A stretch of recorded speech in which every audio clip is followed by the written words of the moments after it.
thoughts first on players who were honored today by the Big 12? Well, it was great. Well deserved. Our players, they worked extremely hard, and anytime you can get that, they know that's a team award, and they did a great job. They worked hard for any award they get.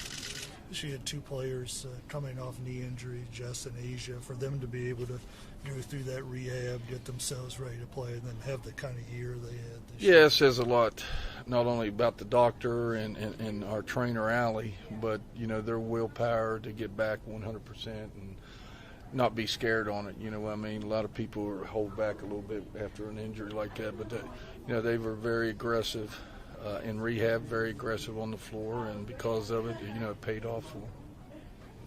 How about for you, Conference Coach of the Year? I know you've had it a couple times before. I know that you would say it's a lot of other people's award too, but what does that mean to you? Well, again, the girls, when I came to practice, said congratulations on that, and I said, girls, I didn't make a basket, and I didn't get a stop on defense. Those awards are because of the team. We had a very successful year, was co-champs in the Big 12, and because of that, awards like that, people get those awards. But, the players deserve all the credit, and, without them and the type of players we have, those awards would not be there. Along with just winning the conference championship in the regular season, Bria was just saying, you guys have a target on your back heading into the conference tournament, but I would think with that comes a lot more confidence, knowing that you can win this. Where do you feel like you guys stand from a psychological standpoint heading into this one, being pretty confident in what you're able to do? I think our players are pretty confident right now, and I think, but yet they know, anybody can beat us in the conference. That's how we were successful throughout the season, because we respected every team. And going into the Big 12 tournament's the same thing. It doesn't matter who we play. Everybody can beat you. And our players are pretty upbeat right now. But, we got to get back to business. We got to come down a little bit. And because they're exactly right. Everybody's going to be aiming for you and that type of stuff. But, we have a lot of players. We had a lot of senior leadership, so I'm not really worried about that as much. If you want to cut down nets out there, you have to win a few games, day after day, and getting everybody's best shot. Talked about depth all year. How big is that now? Well, it's very big, not only in case somebody gets sick or an injury or foul trouble. It's very big. And then keeping fresh people in there. When you play 3 days in a row, that's big to have people that can, some days somebody doesn't have it, and then you bring somebody off the bench that does have the quickness. So, that's really big, and that's big for every team if you have a deep bench. You look at both those TCU games you played, 1-point games at the half. You needed to make a strong run in the second half to beat those guys. Imagine more of the same Saturday. Yeah, absolutely. Sometimes matchups, it's all about matchups. And, they're a good matchup for us and a tough one for us. And we know whether it's them or Texas Tech, it's going to be a tough game. But TCU has been a tough matchup for us both times we played them.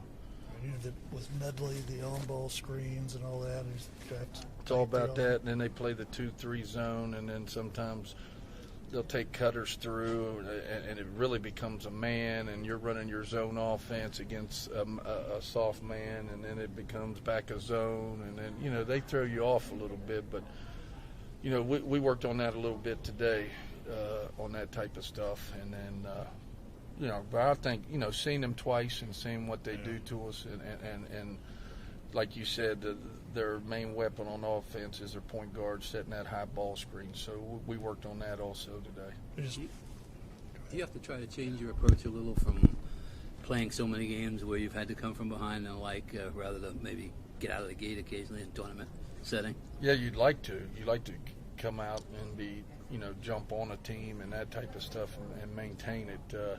The other thing, my little concern is foul shooting. The last 2 games, we have not shot from the foul line very well at all, so we worked on that again today. But, it takes everything. You got to stay out of foul trouble. You got to hit some shots. You got to hit your foul shots, and you got to be able to defend. So, you got to have all phases ready to go, and you like to jump out of the gate hitting shots and defending and getting up and down the floor, but sometimes that doesn't happen. But you got to have you have to understand in a 40-minute game there's a lot of peaks and valleys that you just got to ride those and stay positive and have an opportunity to win.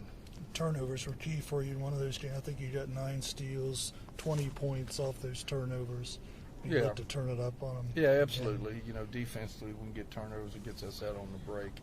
And then I know at their place, you know, they pressed us a lot, and it hurt us. And we was really prepared for that the next time we played them here, and they didn't press us at all. So we're liable to see, you know, teams are liable to throw different things at you in tournament time, add some wrinkles. So obviously, if it happens to be Texas Tech, you know, they're going to be fired up. They will have snapped a 19-game losing streak. Oh, yeah, it don't matter at this time. You know, like I told the players today, everybody's 0-0 now. It's a new season, so nobody's won anything. Everybody's even, and everybody's going to be out to prove a point. So, you know, tournament time's a whole different ballgame.